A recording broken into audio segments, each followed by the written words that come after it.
Hello friend, welcome to BPSC platform. Today we are going to discuss about the most important MCQ and also the previous MCQ जो हमारा पूछा जा चुका है हमारे BPSC के एग्जाम में। साथ ही हम चर्चा करेंगे आज कोपेन क्लाइमेट के बारे में थोड़ा सा पढ़ेंगे, जो कि आपके लिए थोड़ा सा महत्वपूर्ण है। और इससे संबंधित एक प्रश्न भी आया है पिछले एग्जाम में कि क्लाइमेट जो कोपेन का क्लाइमेट जो क्लासिफिकेशन है, जलवायु वर्गीकरण है, उसके तहत बिहार में कौन सी तरह का जलवायु पाया जाता है। तो वो आपको एक सीखना है, ठीक है। मैं उसको बताऊंगा आज, थोड़ा सा 2-4 मिनट का टाइम लगेगा उसमें। चलिए तो हम आज पहले अपने एमसीक्यू के साथ स्टार्ट करते हैं। तो पहला एमसीक्यू है कि इसमें से कौन सा जो फिजिकल फीचर्स हैं, कौन से फिजिकल फीचर्स हैं जो north western part of Bihar का फॉर्मेशन करते हैं, ठीक है। कौन सा उत्तरी पश्चिमी भाग में स्थित है। तो आप बता सकते हैं कि सोमेश्वर जो रेंज है, जो कि हमारा पश्चिमी चंपारण में है, और पश्चिमी चंपारण में, और ये सबसे बात करेंगे तो सबसे कहने का मतलब नॉर्थ वेस्टर्न पार्ट में पड़ता है, ठीक है। कैमूर के पठार की बात करें तो ये हमारा कहाँ पड़ जाएगा, दक्षिण पश्चिमी भाग में पड़ जाएगा। नवादा हिल दक्षिणी पड़ेगा, राजगीर हिल भी दक्षिणी पड़ेगा। इस सवाल का उत्तर है सोमेश्वर रेंज। और यहाँ की सबसे ऊंची पहाड़ी है जिसका नाम है सोमेश्वर के किला या सोमेश्वर फोर्ट, जिसकी ऊंचाई की बात करेंगे तो 880 मीटर। कितनी ऊंचाई है, 880 मीटर, ठीक है। चलिए आगे चलते हैं। अगले सवाल की बात करें, बिहार का सबसे ऊंचा जगह कौन है। तो वही बात है, जो सबसे ज़्यादा ऊंचा पहाड़ी होगा वही सबसे ज़्यादा ऊंचा जगह भी होगा। तो सोमेश्वर फोर्ट जो 880 मीटर की ऊंचाई पे खड़ा है, ठीक है। चलिए आगे चलते हैं, थोड़ा ऑप्शन चर्चा कर लेते हैं। बराबर की पहाड़ी गया में स्थित है। कैमूर हिल कैमूर में है। ओके आगे चलते हैं। बिहार के किस जिले में नेपाल की सीमा सबसे लंबी। अब इस मैप के अकॉर्डिंग आप देख सकते हो कि बिहार में मतलब कौन सा जो सबसे ज़्यादा लंबी सीमा साझा कर रहा है। तो आपके सामने होगा कि वेस्ट चंपारण सबसे बड़ा जिला भी है। तो वेस्ट चंपारण सबसे ज़्यादा सीमा साझा करता है नेपाल के साथ, ठीक है। सबसे ज़्यादा सीमा करता है साझा नेपाल के साथ, तो वेस्ट चंपारण हो जाएगा। ओके चलिए इस सवाल का उत्तर यही था हमारा। है पूरब से पश्चिम बिहार की लंबाई कितनी है। पूरब से पश्चिम की बात करें बिहार की लंबाई, तो हम अगर देखते हैं तो पूरब से पश्चिम बिहार की लंबाई की अगर बात करेंगे, देखिए हम बात करेंगे ईस्ट से वेस्ट की बात करेंगे, ईस्ट से वेस्ट की बात करेंगे तो ये है 483 किलोमीटर। और यही बात करेंगे हम नॉर्थ से साउथ, तो ये कम है 345 किलोमीटर, 345 किलोमीटर। क्योंकि आप देखिएगा तो ये जो बिहार का जो अगर मैप हम बनाते हैं तो देखेंगे कि हमारा जो भी हो, तो हम देखते हैं कि इधर से इधर का लंबाई कुछ ज़्यादा है, ठीक है। तो कितना है, 483 किलोमीटर।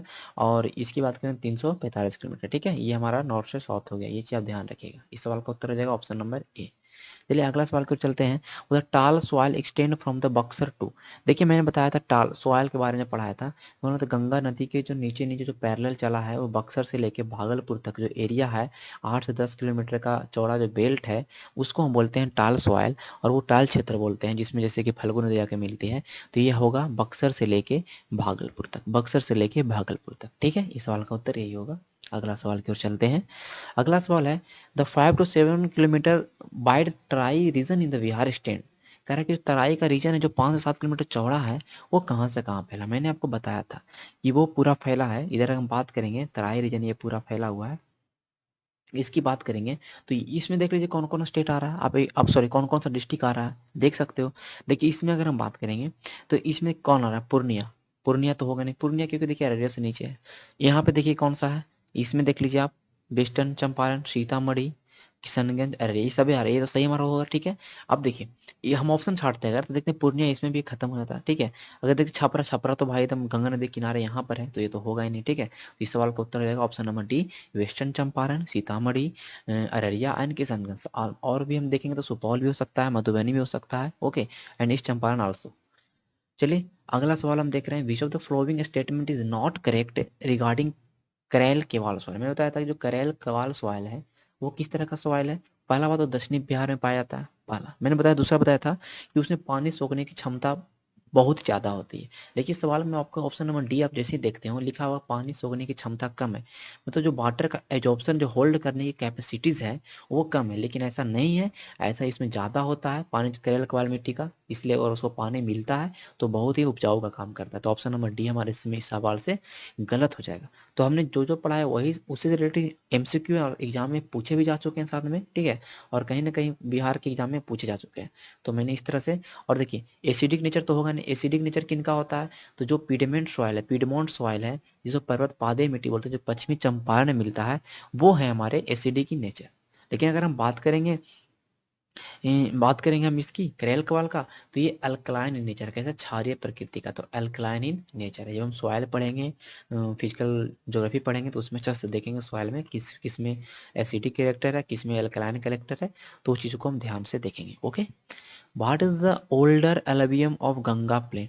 तो गंगा मैदान में मतलब बताया कि जो गंगा का मैदान है, तो उसमें जलोढ़ मृदा को हमने दो भागों में बांटा। पहला हमने क्या बांटा, भाबर का, सॉरी, हमने पहला बांटा बंगार, बांगर और एक खादर। जलोढ़ मृदा को दो भागों में बांटा, बांगर और खादर। तो बांगर को बोलते हैं बंगार हो गया, बोलते हैं भंगार हो गया। तो बांगर जो सॉइल है ये ओल्ड है, और जो खादर सॉइल है वो न्यू सॉइल है, न्यू एलुवियम सॉइल को बोलते हैं, न्यू एलुवियम सॉइल। तो हम पूछ रहा है कि पुरानी जलोढ़ मृदा क्या कहते हैं, तो बांगर कहेंगे। भावर क्या, मैंने बताया था कि देखिए अगर हिमालय है, हिमालय क्षेत्र है, तो उसके नीचे जो कंकरीला कंकरीला जो क्षेत्र है उसको बोलते हैं भावर। यहाँ से नदियाँ लुप्त हो जाती है, और फिर मतलब कहने का इसके अंदर से बढ़ती है, फिर आगे जाकर तराई में निकलती है, ठीक है, तो आप देख सकते हो। ठीक है, हमारा उत्तर हो जाएगा कहीं भैया बांगर। देखिए बलसुंदरी मैंने बताया था कि थोड़ा इधर देखते हैं बक्सर वाले क्षेत्र में, तो यहाँ पर जो मिट्टी है उसको बोलते हैं बलसुंदरी मिट्टी, ठीक है। चलिए चलिए अगले सवाल की ओर चलते हैं। अगला सवाल देखिए, बोल रहा है कि कौन सा रिवर जो है emerge from the Nampa of Nepal. तो गंडक की बात करें, गंडक कहाँ से निकलता है, तो गंडक मैंने बताया था कि अन्नपूर्णा श्रेणी के मांगड़ चोट, और मैंने ये बताया था कि इसको भी आपको देखना है, इस डाटा को भी देखना है, जो कि आपके लिए बहुत ही महत्वपूर्ण है। आप देख सकते हैं गंडक अन्नपूर्णा श्रेणी से निकल रहा है। बागमती की बात करेंगे तो मैंने बताया महाभारत श्रेणी से, बागमती, कमला और एक हमारा महानंदा, ये तीनों निकलता है महाभारत श्रेणी से, तो ये तो होगा नहीं। ठीक है, हम देखेंगे घाघरा, तो घाघरा का मैंने बारे में बताया था कि जो घाघरा है वो नामपा से निकलता है, नामपा से, कहाँ से निकलता है, नामपा से। तो नामपा देख लीजिए, आप देख सकते हो यहाँ पे नामपा है, सॉरी कहाँ गया हमारा, हाँ, तो ये हमारा घाघरा, गुरला मानाता चाटी के पास, नामपा नेपाल से, कहाँ से, नामपा से निकलता है घाघरा नदी। और इसी घाघरा नदी का एक और नाम है करनाली, और इसी को यूपी में बोलते हैं सरयू नदी। ओके, सरयू नदी। ओके, गंडक का बहुत सारा नाम मैंने बताया था। चलिए आगे चलते हैं, अगले सवाल की ओर चलते हैं। त्रिवेणी नहर किस नदी से प्राप्त, त्रिवेणी नहर जो है वो पहला बात किस नदी पे है, पहले ये आपको सीखना है। तो मैंने बताया था कि जो त्रिवेणी नहर वो गंडक नदी पे है, कंफर्म, उत्तर तो हो गया। मैंने बताया चार नहर मैंने बताया था, कौन कौन बताया था, Triveni, Triveni canal, Tirhut, Tirhut canal, Saran canal और तेउर कैनाल, ये चार कैनाल्स जो हैं ये गंडक रिवर से पानी लेती है और गंडक रिवर पे बनी हुई है। तो आपका उत्तर होना चाहिए गंडक रिवर, ठीक है। हम बात करेंगे कोसी पर, तो कोसी पे हम देखते हैं एक राजपुर कैनाल है, साथ में पूर्वी कोसी कैनाल और उत्तरी कोसी कैनाल। सोन पे पूर्वी कोसी, सॉरी पूर्वी और पश्चिमी कोसी, सोन पे भी देखते हैं तो पूर्वी सोन कैनाल और पश्चिमी सोन कैनाल, ठीक है। उत्तर हो गया आपका। 13वां नंबर सवाल पे चलेंगे, बोल रहा है कि गर्मी के मौसम में निम्नलिखित में किस में सबसे सूखी रहती है। तो सूखा कौन सा रहेगा, दक्षिण भारत, जो दक्षिणी बिहार में रहेगा। गंगा तो कभी सूखा नहीं रहेगा, गंडक ऊपर में हमेशा बाढ़ उड़ाते रहती है सब। कोसी तो हमेशा बाढ़ के लिए फेमस है, बिहार का शोक। पुनपुन नदी जो है पलामू के पठार से निकलती है। फल्गु नदी की बात करेंगे, हजारीबाग या तो छोटा नागपुर के पठार से निकलती है। ये सब अक्सर सूखी रहती है, हमेशा क्या सूखी रहती है। सोन नदी की बात करेंगे तो ये भी अक्सर सूखी रहती है, तो गर्मी के दिनों में लगभग सूखी रहती है। हमारा उत्तर होगा पुनपुन, हमारा उत्तर होगा पुनपुन। देख लीजिए, बिहार में गंगा नदी निम्नलिखित में किस जिले में प्रवेश करती है। देखिए जब प्रवेश करने की बात करें तो देखिए बिहार में, देखिए कहाँ प्रवेश कर रही है, बक्सर से। स्टार्टिंग कहाँ से हो रहा है, तो बक्सर में। तो बिहार में गंगा नदी बक्सर के चौसा से प्रवेश करती है, कहाँ से, बक्सर के चौसा से। और यही चौसा के 1539 में चौसा का युद्ध हुआ था, कहाँ किसे किसके बीच में, अगर बात करेंगे तो देखेंगे हम, शेर शाह सूरी एंड हुमायूं के बीच में, हुमायूं के बीच में, ठीक है। 1539 में चौसा का युद्ध हुआ था, और ये बक्सर में है, और बक्सर से ही गुजरती है गंगा नदी। और ये बाउंड्री का निर्धारण भी करती है, तो गंगा नदी, मैंने बताया था गंगा नदी, इधर से कर्मनाशा नदी, मैंने बताया था इधर से गंडक नदी। ओके, ये सारी नदियां हैं जो, ये और ये घाघरा नदी, यहाँ पर से घाघरा नदी, मैंने बताया था ये सारी नदियां हैं, ये बॉर्डर निर्माण करते हैं यूपी के साथ और बिहार के साथ, ठीक है। ये भी आपका महत्वपूर्ण था। कह रहा है कि कौन सा सही ढंग से मेल खाता है। तो ये अगर आपको चार्ट याद रहेगा तभी तो बना पाइएगा सवालों को। हमने बोला क्वार्ट्ज रोहतास से, ठीक है। क्वार्ट्ज की बात करेंगे तो क्वार्ट्ज कहाँ से मिलेगा? मुंगेर, गया जमुई से। क्वार्ट्ज पत्थर टाइप का, तो ज्यादातर ये हमारा कहाँ मिलेगा? मुंगेर, गया, जमुई। मैंने बताया था कि रोहतास में ज्यादातर आपको जो मिलेगा वो तो चाहे तो सैंडस्टोन, रेड सैंडस्टोन मिलेगा, चूना पत्थर मिलेगा, ये सब मिलेगा, तो ये हमारा उत्तर होगा नहीं। बॉक्साइट की बात करें भागलपुर से, तो हमको पता फिक्स है कि चीनी मिट्टी मिलता है, भागलपुर से चीनी मिट्टी मिलता है। और बॉक्साइट की बात करेंगे तो ये बॉक्साइट जो हमारा आप देख रहे होंगे मुंगेर और रोहतास में मिलता है, ये भी मुंगेर में मिलता है। क्वार्टाइज की बात करो या बॉक्साइट की बात करो, ये दोनों मुंगेर में मिलता है, दोनों में ईंट लगा है, ये दोनों में ईंट लगा है, और दोनों कहाँ मिलता है भैया? मुंगेर में मिलता है। दोनों में ईंट लगा है और दोनों कहाँ मिलता है? मुंगेर में मिलता है। एवेस्टर्स की बात करें तो एवेस्टॉस जो है ये नवादा में मिलता है, ये सही बात है। जो एवेस्टॉस है, देखिए ये भी गलत है, कहाँ है? तो मुंगेर में मिलता है, ठीक है, हमने ध्यान नहीं दिया। तो जो एवेस्टॉस भी ये कहाँ मिलता है? तो मुंगेर में मिलता है, ठीक है, ये नवादा में नहीं मिलता, सॉरी। अब देखिए बात करेंगे माइका, माइका की बात करेंगे तो आप बताइए मुझे माइका कहाँ मिलता है? माइका तो मिलेगा जमुई और बिहार वाला, सॉरी जमुई और गया वाला क्षेत्र में।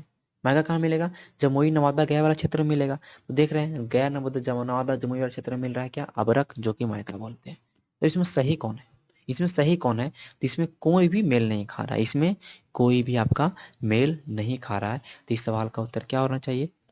इस सवाल का उत्तर होना चाहिए आपका none of these, none of these होना चाहिए, ठीक है। तो ये सब कुछ अगर आपको याद रहेगा तभी इसको आप सही कर पाइएगा, अदरवाइज आपका गलत हो जाएगा, ठीक है।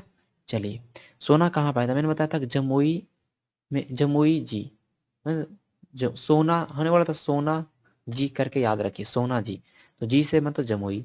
तो सोना कहाँ मिलता है? जमुई में और पश्चिमी चंपारण में, जमुई में और पश्चिमी चंपारण में मिलता है सोना, ठीक है। ये आपका ध्यान में रहना चाहिए। ओके, आगे चलते हैं 17 नंबर सवाल की ओर।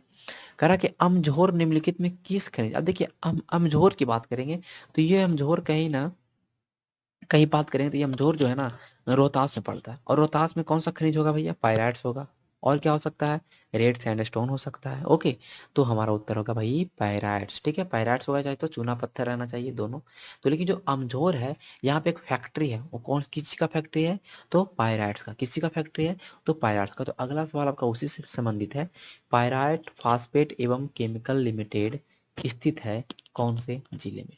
तो हमारा कहाँ है? अमझोर। अमझोर कहाँ? तो रोहतास। अमझोर कहाँ? तो रोहतास। चलिए अगले सवाल की ओर चलेंगे हम। निम्नलिखित में कौन सा नदियां उत्तर प्रदेश और बिहार की बाउंड्री नहीं बनाती है? घाघरा बनाएगी, गंडक बनाएगी, गंगा बनाएगी और कर्मनासा सभे बनाएगी। तो ये बनाए नन ऑफ दिस होगा। सब सारे जो हैं ये बॉर्डर बनाते हैं यूपी और बिहार की, ठीक है। अगले सवाल की ओर हम चलेंगे। अगला सवाल है कि भिकना थोरी दर्रा कहाँ है? जब हमने पढ़ाया था आपको हमारा ये जो पश्चिम चंपारण में जब पढ़ाया था हमने आपको सोमेश्वर रेंज, तो मैंने बताया था कि भिखना थोरी से लेके त्रिवेणी कैनाल से लेके भिखना थोरी तक है। त्रिवेणी कैनाल से लेके भिखना थोरी तक है। त्रिवेणी कैनाल कहाँ पे? तो गंडक नदी पे है। और तो त्रिवेणी कैनाल से भिखना थोरी तक जो स्थित है उसको बोलते हैं सोमेश्वर रेंज। और सोमेश्वर रेंज की बात करेंगे तो कहाँ है? पश्चिम चंपारण में। तो इस सवाल का उत्तर होगा पश्चिमी चंपारण, ठीक है। अब देखिए सवाल जो है आपके एग्जाम में जो पूछे जा चुके हैं वो सवाल है। कह रहा है कि निम्नलिखित, अब मैं इसको थोड़ा सा जूम कर दूं तो आपके लिए आसान होगा समझने के लिए। देख लीजिए, कह रहा है कि कौन सा आकृति, देखिए ये उत्तरी पश्चिम भाग में है तो सोमेश्वर की पहाड़ी। सेम सवाल मैंने कराया था, ठीक है। बिहार के सबसे पूर्वी भाग में कौन सा स्थित है? सबसे पूर्व में कौन स्थित है? देखिए पटना भाई बीच में। पूर्णिया की बात करें तो थोड़ा सा इधर है। भागलपुर की बात करें तो ये भी गंगा किनारे है। तो कटिहार है जो सबसे पूर्वी है। सबसे पूर्वी जिला देखेंगे तो किशनगंज, जब उसको मैप से देखेंगे बिहार ऐसे जुड़ती है। कौन सा देश है जो बिहार से जुड़ता है? तो ओनली देश की अगर बात करें तो नेपाल है जो बिहार से जुड़ता है, ठीक है। अगले सवाल के कह रहा है कि कौन सा हिस्सा जो है भूतात्विक दृष्टि से अपेक्षाकृत पुराना, मतलब कौन सा है जो जियोमॉर्फोलॉजी का अगर दृष्टि से अगर चेक करते हैं तो सबसे ज्यादा ओल्ड कौन सा है? अगर बात करेंगे तो खड़गपुर की जो पहाड़ियां हैं, खड़गपुर की जो पहाड़ियां जो कि आपका भागलपुर में स्थित है, जो कि आपका भागलपुर में स्थित है, तो सॉरी मुंगेर में स्थित है। तो ये मुंगेर में स्थित है, ठीक है। तो जो खड़गपुर की पहाड़ियां हैं ये सबसे पुराना माना जाता है, इसको सबसे पुराना माना जाता है हमारे भूतात्विक डिस्ट्रिक्ट। सबसे पहले इसी का मतलब, कहने का मतलब जो वो चीज है वो सबसे ज्यादा पुराना है, ठीक है। कहा है वहाँ के जो फील्ड है, वहाँ के जो ये पहाड़ियां हैं ये सबसे ज्यादा पुरानी है, सबसे ज्यादा पुरानी है, ठीक है। बात करेंगे हम, क्योंकि आपको पता है कि धारवाड़ कड़क में चट्टानें पाई जाती है इधर इधर के एरिया में। तो धारवाड़ कड़क में चट्टानें जहाँ पाएगा वो सबसे पुराना तो हो गई, फिक्स है। उत्तरी गंगा मैदान की बात करें तो नया है, एकदम नवीन है। ओके, क्वाटरनरी पीरियड में बना है। रोहतास पठार की बात करेंगे तो ये हमारा विंध्य पर्वतमाला है, ये धारवाड़ से पुराना, धारवाड़ से नया थोड़ा सा है। उत्तरी पश्चिमी पहाड़ी की बात करें तो हिमालय के समय में बात बना है, जो टर्सरी काल का हो जाएगा, तो ये भी तो होगा नहीं। चलिए, कह रहा है कि जुलाई 2019 में बिहार के महापाषाणिक स्थान मेगालिथिक साइट्स है, ठीक है, मेगालिथिक जो साइट है, ठीक है, तो उसके लिए कुछ कुछ स्पेशलिस्ट आए थे। तो कौन सा जिला में आए थे? तो कैमूर जिला में। कहाँ आए थे? तो कैमूर जिला में। कैमूर में विंध्य पहाड़ियां हैं, तो वहाँ इसलिए आए थे कि मेगालिथिक साइट्स की खोज किया था, कुछ कुछ मेगालिथिक्स उपकरण मिल जाए, तो इसीलिए कैमूर में आए थे 2019 में। ये सवाल बीपीएससी के 65वें बीपीएससी में सवाल पूछा जा चुका है, ठीक है। तो आप देखते रहिएगा कौन कौन सा दौरा होते रहता है। धारवाड़ भूस्तरीय संरचना वाला नहीं है। कौन सा डिस्ट्रिक्ट है जो धारवाड़ क्रम की चट्टानें वहां नहीं पाई जाती है, कहने का मतलब। तो आप नीचे वाला भाग में देखिएगा, तो रोहतास में हमारा क्या है भाई? विंध्यन का। तो रोहतास को छोड़ के सारा में धारवाड़ क्रम की चट्टानें पाई जाती है। तो पूछा कौन नहीं, तो रोहतास जिला में विंध्यन क्रम की चट्टानें पाई जाती है, विंध्यन रॉक्स पाया जाता है। तो इस सवाल का उत्तर हो जाएगा ऑप्शन नंबर बी। फतुहा में के पास मिलता है, मैंने कल ही बताया था कि देखिए सवाल पूछा जा चुका है 63वें बीपीएससी में। तो फतुहा पास कौन मिलता है? पुनपुन। कौन सा मिलता है भैया? ठीक है। कह रहा कि बिहार राज्य में गंगा किनारे स्थित जिलों की संख्या कितनी है? तो देखिए सवाल का उत्तर याद रखिए कि 12 जिला है जो गंगा किनारे स्थित है। और देखिए इसको अगर हम देखेंगे मैप से, तो देखिए आप ध्यान से देखिएगा, मैं इसको मैप को बड़ा करता हूँ, आप देखिए चीजों को। बस हमको गंगा पढ़ना है तो गंगा को मैं करूंगा, ठीक है। आप देखिए, देख रहे होंगे पहला जिला कौन है हमारा? बक्सर। पहला जिला कौन हमारा? बक्सर, जहाँ से गंगा एंट्री करती है। पहला जिला कौन हो गया? बक्सर। आगे बढ़ेंगे तो हम आएगा भोजपुर, इसको आरा ही बोलते हैं। तो सेकंड जिला कौन हो गया हमारा? भोजपुर, आरा। तीसरा नाम बात करेंगे तो ऊपर आप देख रहे हो सारण जिला। कौन जिला है? सारण। कौन जिला है भैया? सारण, जिस छपरा ये बोलते हैं, ठीक है, सारण जिला। ओके, अगर हम बात करेंगे आगे बढ़ेंगे तो हमारा जिस तुरंत आगे जैसे बढ़ते हैं हमारा आता है पटना। और पटना के उस पार क्या आता है? हाजीपुर, वैशाली। पटना के ऊपर क्या आता है भैया? वैशाली जिला। तो पटना, वैशाली, हमारा 5 जिला यहाँ तक हो चुका है। टोटल कितने जिले टच करते हैं? तो 12 जिले। हम आगे बढ़ेंगे तो हमारा देखते हैं ये समस्तीपुर बगल में, वैशाली के बगल में क्या है हमारा? समस्तीपुर, ठीक है। फिर आगे बढ़ेंगे तो हमारा देखें थोड़ा सा बेगूसराय। क्या हमारा है? बेगूसराय। उसके आगे बढ़ेंगे तो क्या आपको दिखाई दे रहा होगा यहाँ पे? ये कौन सा जिला है? मुंगेर। कौन जिला है भाई? मुंगेर। देख लीजिए ये कौन जिला है? पूरा मुंगेर। और मुंगेर के अगर उस पार देखेंगे तो क्या आ जाएगा? खगड़िया। देखिए मुंगेर के उस पार खगड़िया, ठीक है। पटना के उस पार क्या है भैया? वैशाली। ओके, आगे बढ़ेंगे तो आपको देखिए सबसे लास्ट में जो जिला मिलेगा आपको कटिहार, और सबसे फर्स्ट में जिला मिलेगा जो बक्सर। और कटिहार के बगल में देखेंगे तो आपको जिला मिलेगा एक भागलपुर। क्या मिलेगा? भागलपुर। देखिए भागलपुर के बीचों बीच से गुजर रही है, ठीक है, ये भागलपुर। हाँ, अब देखिए, ये देखिए भागलपुर हो गया हमारा। अब भागलपुर के देखिए ये मुंगेर के बगल में लखीसराय है, जो कि गंगा लखीसराय से भी गुजरती है। तो हमारा लखीसराय होगा इस सवाल में। लखीसराय भी हमारा होना चाहिए, ठीक है। कौन हो गया? लखीसराय। क्या हो गया? लखीसराय, ठीक है। अब देखिए सिवान, सिवान की बात करेंगे तो सिवान से कभी आपको दिखाई दे रहा है सिवान से टच करता है गंगा? नहीं। तो सिवान से देखिए घाघरा नदी टच करती है, ये ध्यान रखिएगा। सिवान से कौन नदी टच करती है? तो घाघरा नदी सिवान से टच करती है। और घाघरा नदी सिवान से भी और छपरा दोनों से टच करती है। तो 12 जिले हो गए आपका कटिहार, भागलपुर, मुंगेर, खगड़िया। कटिहार, भागलपुर, मुंगेर, खगड़िया, लखीसराय, बेगूसराय, समस्तीपुर, वैशाली, सारण, पटना, भोजपुर, बक्सर में 12 जिलों का नाम लिख देता हूँ। आपके लिए बहुत ही अच्छा होगा कि आपको ध्यान में आएगा, ठीक है। चलिए मैं इस चीज को यहाँ पे इधर साइड में लिख देता हूँ कि आपको दिखाई दे, ठीक है। देख लीजिए, ध्यान से देखिए पहला जिला कौन हो जाएगा हमारा?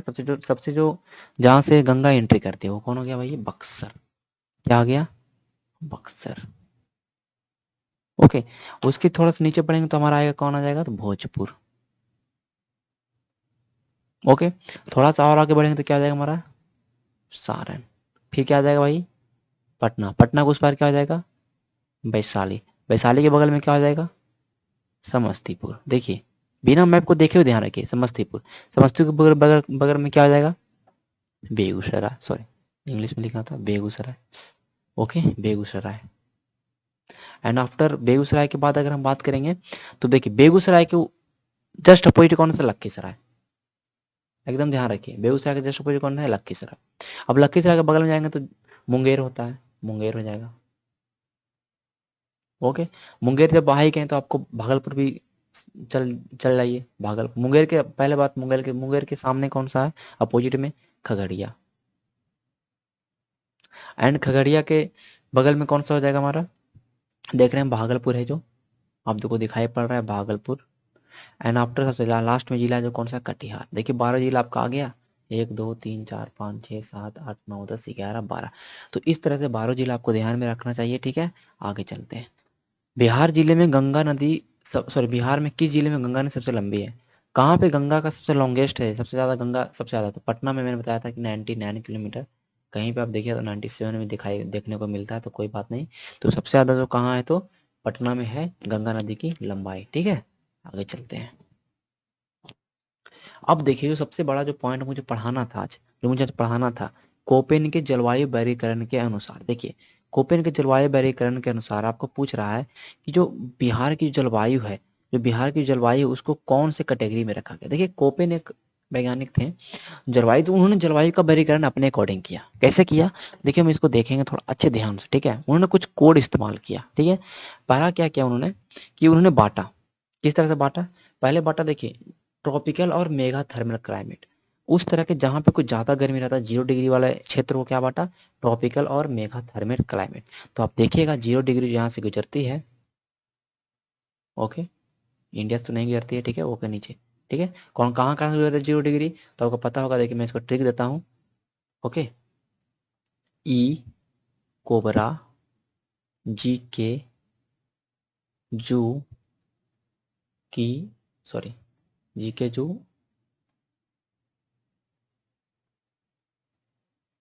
कीसो, ठीक है। ई कोबरा, जी के जू, कीसो, और उसके बाद हो जाएगा SBI। देखिए अब ये कैसे, ये ट्रिक है मैं आपको बताता हूँ। पहला बात देखेंगे तो इक्वाडोर, दक्षिण अमेरिका में। फिर फिर हमारा आ गया, ये देखिए क्या आ जाएगा, इक्वाडोर हो गया, ओके इक्वाडोर। फिर देखते हैं यहाँ पे क्या होगा, कोलंबिया हो जाएगा। फिर होगा क्या हो जाएगा, ब्राज़ील हो जाएगा, ठीक है। Ecuador, Colombia, Brazil. आगे चलेंगे हम, तो देखेंगे हम, देखिए इक्वाडोर, कोलंबिया, ब्राज़ील, और जी से देखिए यहाँ पे अफ्रीका में आएंगे तो हम देखेंगे गैबन। गैबन क्या है, गैबन। के से क्या, कांगो।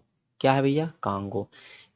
हमने लिखा जू, तो जे से आपको देखे जायरे, ठीक है। उसके बाद आप देखेंगे तो युगांडा, फिर देखेंगे कीनिया, फिर से देखेंगे सोमालिया, जहां से 0 डिग्री गुजर रही है, ठीक है। एंड SBI से देखेंगे तो सुमात्रा, बुर्नोई, इंडोनेशिया के द्वीप है।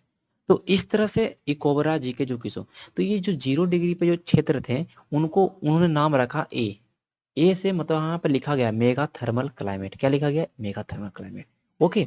अब उसके ऊपर उन्होंने जब बढ़ा, उसके ऊपर उन्होंने जब बढ़ा, हम, ठीक है, हम देखते हैं उसको। उनके जब ऊपर में उन्होंने बढ़ा, तो वहां पर उन्होंने देखा जीरो फाइट। जहाँ पे ज्यादातर जीरो फाइट किसको बोलते हैं, जहाँ पे मरुस्थल हो, ठीक है, जहाँ मरुस्थल पौधे जीरो फाइट बोलते हैं। तो जो बी बाटा, जहाँ जो जहाँ पे मरुस्थल क्षेत्र था उसको लिया, ठीक है, मरुस्थल क्षेत्र को लिया। तो इस तरह से उन्होंने बांटा, ओके, ठीक है। एग्जैक्ट तो नहीं बन रहा, लेकिन आप ध्यान दीजिएगा। यहाँ पे इसका नाम रखा बी। इसको बोला ड्राई और एरिड क्लाइमेट, मतलब कहने का शुष्क जलवायु। कौन सा जलवायु, शुष्क जलवायु, जहाँ पे उतना ज्यादा, कहने का जहाँ पे टेम्परेचर ज्यादा है और वर्षा एकदम कम है। टेम्परेचर ज़्यादा और वर्षा एकदम कम है। ट्रॉपिकल को क्या बोला, कि जहाँ पे टेम्परेचर, कहने का मतलब टेम्परेचर एकदम ज़्यादा रहता है और शीत ऋतु एकदम, मतलब बहुत ही कम। जब 0 डिग्री पर है, सूर्य की किरण ज़्यादा डायरेक्टली पड़ेगी, तो यहाँ पे लिखा है ना, हैविंग कांस्टेंट वार्म टेम्परेचर, हमेशा हमेशा टेम्परेचर गर्म ही रहता है, ओके। उसके ऊपर उन्होंने बांटा, तो उन्होंने बांटा सी, और सी उन्होंने बांटा मीजोथर्मल, जिस जहाँ पे, मतलब कहने का मतलब कि ज्यादा ना गर्मी ना ज्यादा बरसात, ना ज्यादा ठंडा। सी पे बांटा। इस तरह उन्होंने बांटा डी पर, और इन्होंने बांटा ई पर, इस तरह से, ठीक है। ई पे क्या कौन सा रखा, तो पोलर क्लाइमेट, जहाँ पे ध्रुवीय क्षेत्र है, जहाँ पे हमेशा बर्फ जमी रहती है, हमेशा ठंडा रहता है।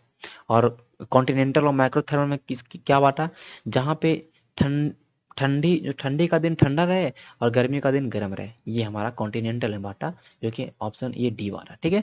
और सी में कौन बांटा, टेम्परेट और मॉडरेट, जहाँ पे बोल सकते हैं टेम्परेट का उष्ण आर्द्र, क्या बोल सकते हैं, उष्ण आर्द्र समशीतोष्ण जिसको बोलते हैं, उष्ण आर्द्र समशीतोष्ण जिसको बोलते हैं, जहाँ पे टेम्परेचर ठंडा में ठंडा रहे और गर्मी में बहुत ज्यादा गर्मी रहे, ठीक है, जैसे कि आप देख सकते हैं, ओके।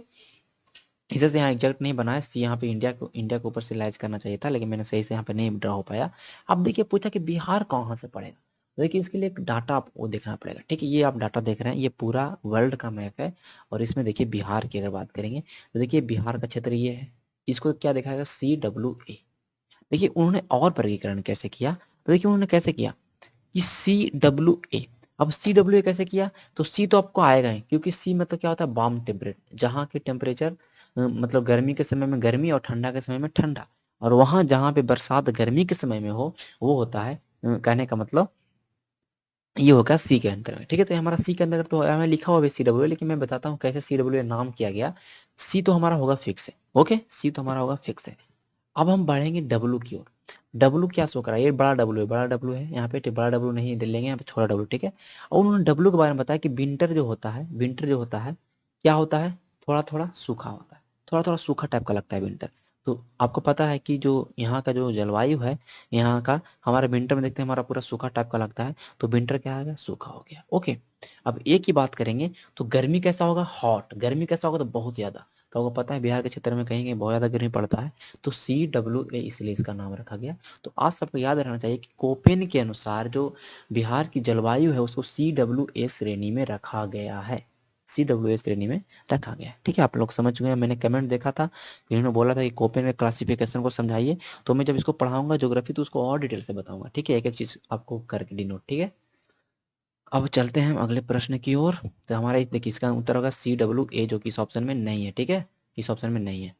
चलिए, कह रहा मुजफ्फरपुर, दरभंगा, चंपारण जिलों में कौन सी मिट्टी अधिकांश पाई जाती है। मुजफ्फरपुर, दरभंगा, मैंने बनाया था मैप, तो मैं बताया था कि देखो भाई मुजफ्फरपुर और दरभंगा, मैंने ऊपर में कुछ बनाया था, तराई, तराई के नीचे कुछ कुछ एरिया को लिया था। तो जो मुजफ्फरपुर दरभंगा में जो मिट्टी पाया जाएगा वो कौन सी मिट्टी पाया जाएगा, नया वाला। अधिकांश मिट्टी मतलब अधिकांश कहाँ पाया जाएगा, तो नया वाला। ये यहाँ में बताया था कि बांगरसोल पाया था, पुरानी मिट्टी, कुछ कुछ भाग में, चंपारण के कुछ कुछ भाग में, हम बात करेंगे दरभंगा के कुछ कुछ भाग में, लेकिन अधिकांश भाग में कौन सा मिट्टी था, तो हमारा नई मिट्टी, नई जमीन, जलोढ़ मिट्टी जिसको बोलते हैं खादर, क्या बोलते हैं भाई, खादर, ओके। आगे चलते हैं। बिहार का सवाल है जूट कौन, जूट मैंने बताया, जूट जहाँ जाता पानी वहाँ जूट, ज्यादा पानी कहाँ, पूर्णिया में, पूर्णिया में ज्यादा बरसात होता है। ठीक है, तराई बेल्ट के अंतर्गत भी थोड़ा सा उसके नीचे आता है, तो यहाँ पे ज्यादा पानी होता है, तो पूर्णिया में ज्यादा जूट की खेती भी होती है, ओके। तो आज का सवाल हमारा और भी देखिए, ये सवाल है, त्रिवेणी नहर, मैंने इसके बारे में पहले बताया कि गंडक नदी पे है, ओके। चार नहर मैंने बताया। कैमूर पठार किसके लिए प्रसिद्ध है, तो चूना पत्थर के लिए, और कौन सा भाई, पायराट्स के लिए, ओके। ये आपको बताने की जरूरत है नहीं।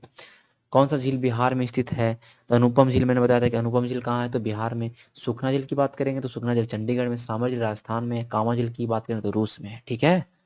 उत्तर बिहार किसके लिए प्रसिद्ध है, उत्तर बिहार हमारा बाढ़ के लिए प्रसिद्ध है, आपको पता है उत्तर बिहार किसके लिए प्रसिद्ध है, बाढ़ के लिए, दक्षिणी बिहार सूखा के लिए, ओके। और तो बिहार में कुछ है नहीं। कह रहा है कौन सा जिला सबसे अधिक पतझड़ वाले वन से, मतलब कह रहा है कि डिसीडियस फॉरेस्ट, ठीक है, ट्रॉपिकल डिसीडियस फॉरेस्ट जो बिहार में है वो सबसे ज्यादा कौन से एरिया में। अगर हम बात करेंगे बिहार का ये फॉरेस्ट कवर की बात करेंगे, तो देखेंगे कि कैमूर में बहुत ज्यादा घना वन है, जमुई में बहुत ज्यादा घना वन है, उसके बाद देखेंगे तो थोड़ा गया, नवादा, ये सब में कुछ कुछ कम घना वन है, लेकिन बहुत ज्यादा घना वन है ये जो सही है। और कौन सा तरह के यहाँ पे फॉरेस्ट है, तो ट्रॉपिकल डिसीडियस फॉरेस्ट, मतलब कहने का पर्णपाती वन या पतझड़ वाले वन क्षेत्र, ठीक है। लेकिन अगर हम बात करेंगे कि सबसे ज्यादा कौन से है, सबसे बड़ा, तो आप बता सकते हैं जो सबसे ज्यादा बड़ा एरिया में होगा वहां पे बड़ा सबसे ज्यादा क्षेत्र जंगल भी होगा, तो सबसे बड़ा एरिया में कौन सा है, वेस्ट चंपारण, सबसे बड़ा वेस्ट चंपारण है, तो सबसे ज्यादा वेस्ट चंपारण में है, तो सबसे ज्यादा वन क्षेत्र से घिरा हुआ है, ठीक है, वन क्षेत्र से घिरा हुआ सबसे ज्यादा कौन सा है, तो वेस्ट चंपारण, क्या है, वेस्ट चंपारण, ठीक है। आगे चलते हैं अगले सवाल की ओर। कौन सा शहर बिहार के सबसे पूर्वी भाग में है, सबसे पूर्वी भाग में कौन सा, कटिहार। लेकिन सबसे बात करेंगे पूर्वी भाग में, देखते हैं इस मैप के अकॉर्डिंग, तो किशनगंज सबसे पूरब में है, लेकिन अगर उसमें ऑप्शन के अकॉर्डिंग था कि निम्नलिखित में से, तो निम्नलिखित में कौन सा हो जाएगा, कटिहार, कौन सा हो जाएगा, कटिहार, ठीक है। पूर्णिया तो होगा नहीं, पटना होगा नहीं, भागलपुर होगा नहीं। चलिए, कटिहार को आप देख रहे हैं कहाँ सबसे पूर्वी में है। आगे चलेंगे, अगला सवाल हमारा नहीं, चलिए। तो हमने एटलीस्ट हमने 38-40 सवाल को मैंने बोला था, तो हमने 40 सवाल हमने किया भी, साथ में बहुत सारे चीज़ों को डिस्कस किया, जिससे कि आपका इससे फालतू आपका बिहार के ज्योग्राफी से संबंधित प्रश्न नहीं आ सकते हैं। इन चीज़ों को, वीडियो को ध्यान से देखिए और सबका नोट्स बनाइए, आपके लिए महत्वपूर्ण है।